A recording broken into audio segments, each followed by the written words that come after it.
مليكة، عاملين ايه؟ ان شاء الله يا رب تكونوا في احسن حال.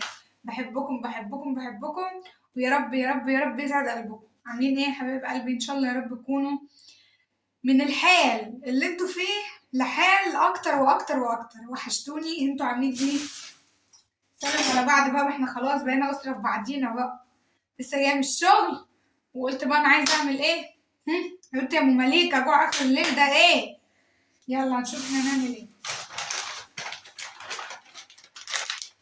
اكيد انتوا عرفتوا انا هعمل ايه. انتوا غشاشين اصلا وطلعتوها في الهوا. صح صح يا بنت وهي.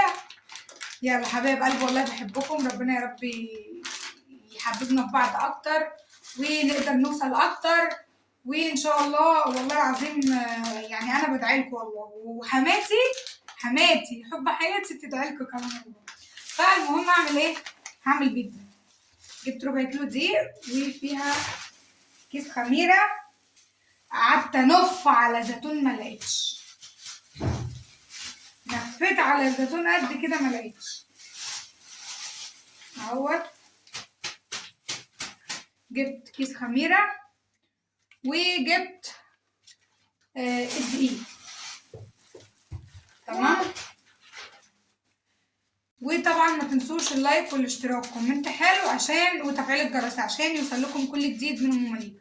روحوا بقى على الفيديو الكبير مستنياكم عشان تشوفوني واحنا بنعمل احلى بيتزا جوع اخر الليل. وهنعمل بقى شويه عصير جوافه كده في القلب وهيبقى حلوين. يلا روحوا بقى على الفيديو الكبير مستنياكم.